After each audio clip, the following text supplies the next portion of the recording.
The most important thing, এই জিনিসটা হচ্ছে আমাদের পরীক্ষায় আসে। কনভার্ট করার পর যদি দেখো রাশিটা সেম রাশি আছে, তখন আমরা সেটাকে বলবো হচ্ছে রাশি, কিন্তু ভুলেও এক্স কে জেড দিয়ে রিপ্লেস করতে পারবা না।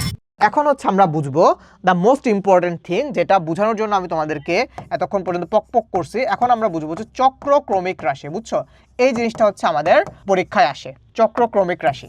চক্রক্রমিক রাশি হওয়ারও চলো হচ্ছে আমরা আগে কন্ডিশনটা বুঝি যে কখন কখন চক্রক্রমিক রাশি হবে। চক্রক্রমিক রাশি হওয়ার প্রথম কন্ডিশন হচ্ছে যে তোমার তিনটা চলক থাকতে হবে। কয়টা চলক? দুইটাও না, চারটাও না, তিনটাই থাকতে হবে। তিনটার বেশিও না, তিনটার কমও না। তার মানে এক নাম্বার কন্ডিশন কি, যে তোমাকে এখানে তিনটা চলক থাকতে হবে। এটার চক্রক্রমিক রাশি হওয়ার তোমার সেকেন্ড যে কন্ডিশনটা, সেটা হচ্ছে কি, প্রথম যে রাশিটা থাকবে না, বা তোমার প্রথম যে চলকটা, সেই চলকটাকে তুমি দ্বিতীয় চলকে পরিবর্তন করবা। দ্বিতীয় যে চলকটা থাকবে সেই চলকটাকে তুমি দ্বিতীয় যে চলকটা থাকবে সেই চলকটাকে তুমি তৃতীয় চলকে কনভার্ট করবা। তৃতীয় যে চলকটা থাকবে সেটাকে তুমি প্রথম চলকে কনভার্ট করবা। কনভার্ট করার পর যদি দেখো তাদের ভ্যালু বা রাশিটা সেম আছে, তখন আমরা সেটাকে বলবো হচ্ছে চক্রক্রমিক রাশি। তো চলো জিনিসটা হচ্ছে কয়েকটা এক্সাম্পল দিয়ে আমরা বুঝি।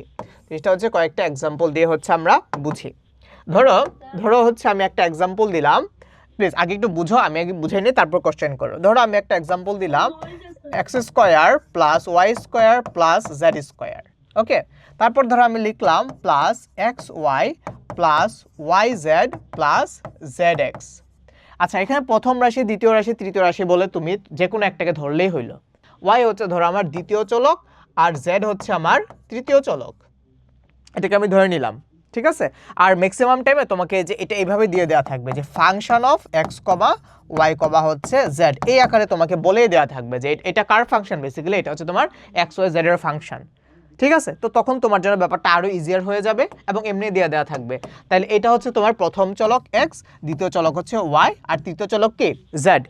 এখন তোমার কন্ডিশন অনুযায়ী তুমি এক্স কে ওয়াইতে কনভার্ট করবা। এক্স কে কি ধরে নিবা? এক্স কে ধরে নিবা হচ্ছে তুমি ওয়াই, তাই না? এক্স কে তোমাকে ওয়াই ধরতে হবে, কারণ প্রথম চলকটাকে দ্বিতীয় চলকে তুমি ট্রান্সফার করবা। ওয়াইটাকে কি ধরবা তাহলে? ওয়াইটাকে ধরবা হচ্ছে তাহলে জেড, আর জেড কে কি ধরবা? জেড কে তুমি ধরবা হচ্ছে এক্স, তাই তো? ফাইন। তাহলে এখন তুমি ভ্যালুগুলা বসাও। এক্স কে কি ধরছিলা? এক্স কে তুমি ধরছিলা হচ্ছে ওয়াই, তাহলে এক্স স্কোয়ার কি হয়ে যাবে? Y square. প্লাস ওয়াই কে কি ধরছিলা? ওয়াই কে ধরছিল হচ্ছে জেড, তাহলে জেড হয়ে যাবে হচ্ছে ওয়াই হয়ে যাবে জেড স্কোয়ার। প্লাস জেড কে ধরছিলা এক্স, তাহলে জেড স্কোয়ার হয়ে যাবে হচ্ছে এক্স স্কোয়ার। আচ্ছা, প্লাস এক্স কে ধরছিল হচ্ছে ওয়াই, তাহলে আসবে ওয়াই। ওয়াই কে ধরছিল হচ্ছে জেড, তাহলে আসলো হচ্ছে জেড। প্লাস ওয়াই কে ধরছিল জেড, জেড কে ধরছিল এক্স, প্লাস জেড কে ধরছিল হচ্ছে এক্স, আর এক্স কে ধরছিল হচ্ছে ওয়াই।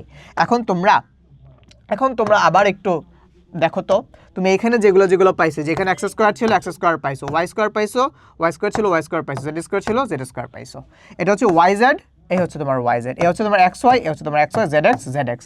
তার মানে এইটা আর এটা, এই দুটো রাশি কিন্তু সমান। তাহলে এটা হচ্ছে আমার একটা চক্রক্রমিক রাশি, এটা একটা চক্রক্রমিক রাশি। কিন্তু ভুলেও তুমি কিন্তু এক্স কে জেড দিয়ে রিপ্লেস করতে পারবা না, এক্স কে জেড দিয়ে কিন্তু তুমি রিপ্লেস করতে পারবা না। এটাই হচ্ছে কন্ডিশন।